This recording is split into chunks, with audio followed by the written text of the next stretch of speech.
I tell you what, why don't we move on to a love shove? Bow chicka wow wow. Since Breach is in a hotel in Jacksonville, that's pretty fitting. And we can circle back and talk about the NFC playoff race in a minute. All right. Breach. I don't know if you have a television in that staff room that you're in, or what's going on there. If that's soft floor. So I don't know if you got to see what Jordan Love perpetrated against. It was sort of like the Spider-Man meme, except this time Jordan Love was the better version of the Patrick Mahomes Spider-Man. And Brenton mentioned this in our little chat throughout the day. And, Jordan Love's in year 4. And I think this is a story for all people, and I won't name names of guys we work with, who insist that quarterbacks who have played 2 weeks are terrible and never going to get better, that if you allow a player to grow into a role, they can actually turn into a pretty good player. Is this person short and tan? And he's lost a ton of weight. He's incredibly handsome right now. He's on Ozempic.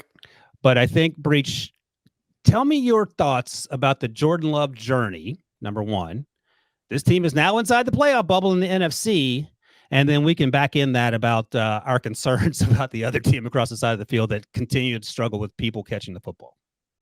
Well, my crazy theory is that Jordan Love's birthday wish was to turn into an awesome NFL quarterback because his birthday was on November 2nd, and he has been a top 8 quarterback in the NFL since then. Look at this. We have his numbers right there. Really, if you just go back to November 1st, he has been on a tear, and that's exactly what you want to see if you're the Packers. We watched that first game. They blew out the Bears. I think the score was 38-20, and everyone in Green Bay was feeling really good about themselves. And then you just had these bizarre games. They went 1-5 in their next 6 games, and a lot of that was because Jordan Love was so erratic. He was having accuracy issues. They couldn't score points in the first half, and it was frustrating to watch.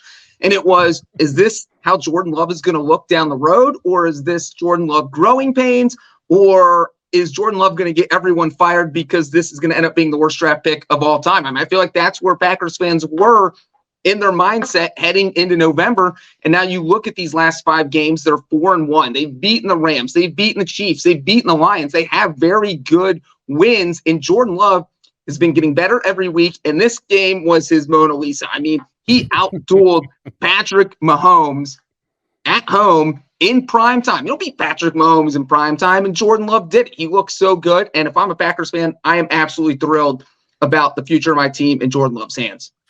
It's really, really fascinating how, and I think Will, I mean, I'm just saying you don't know this, Breach, and I don't know why I know this, but I guess I watched a lot of Jordan Love at Utah State for some reason.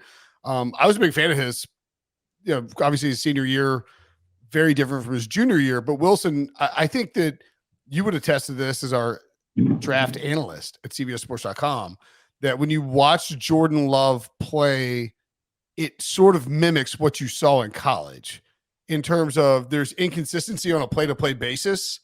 There's inconsistency on a game-to-game basis. There's hot stretches. There's cold stretches. And but the hot stretches, and he's on one right now. He started the season awesome, and then had a really bad stretch. People were out on him. Brian Gutekunst is being asked questions like, do you know if you'll have an evaluation of Jordan Love by the end of the season? He's like, I don't know. And then the last few weeks, some of he has an absolute arm cannon. And when he is running hot, he's running hot, right? Yeah. So Ohio State, his last year there, he was the only show in town. In fact, I talked to Darwin Thompson, who was a member Utah State, but yeah. What'd I say? Ohio State. Yeah, that's something. Yeah, the only team that gave him a scholarship was Utah State. So Darwin Thompson played with him at Utah State, played for the Chiefs for a little bit. And I talked to Darwin Thompson that same year when the Chiefs were in the Super Bowl. And he said that he saw a lot of similarities between Patrick and Jordan. And I remember talking to Jordan at the Senior Bowl, and he said, look, I just tried to do too much. Because his last season at Utah State lost everybody. Looked a lot like Will Levis and all the squinting you had to do to try to make him be a superstar. Same with Drake May on some level. Drake May is a little more polished, but that guy was trying to drag the team up and down the field. Now he has people around him. Now he has a better offensive line. Now the defense is starting to play really well, and he's been there for 3.5 years. And I think people are so in a hurry to have everything be exactly what they wanted to be the moment that you draft someone. It doesn't work that way. And Jordan's actually talked about that. And I think here's the thing. He's getting a new contract this summer, and it's going to be probably $40 million-ish.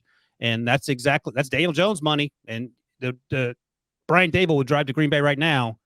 Hog tie Mount LaFleur. Brian Dable and Jordan Love would be fun, actually. So yeah, no, I think you're exactly right. And I think the Packers have found their quarterback, as producer Harry said in the headline. Is it for another 15 years? That I don't know.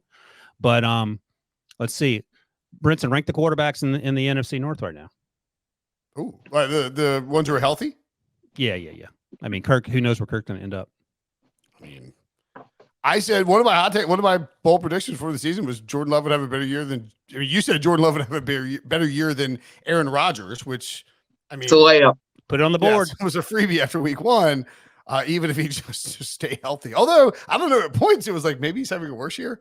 I said Jordan Love would have a better year than Justin Fields, or Jordan Love would have a better career than Justin Fields. I think something like that. I mean, I think you would take Jordan Love over Justin Fields right now, pretty easily, right? Yeah, I mean, he's playing more consistently. He's playing more on time. He's in an offense that doesn't try to get him murdered. There are a lot of reasons for optimism if you're Jordan Love. There are a couple of throws. And look, credit Christian Watson made a great catch on that second touchdown pass that was high, and he went up over the defender and caught it. Romeo Doubs did an unbelievable job of holding all of the ball, but I have no idea how physically you can throw the ball the way he did under pressure with Chris Jones bearing down on him, put the ball straight up in the air and drop it. What did Chris Collinsworth say? He must be a great cornhole player. That thing was an arc bomb that dropped into Romeo, like through three. When you're watching the game, you're like, this is getting intercepted.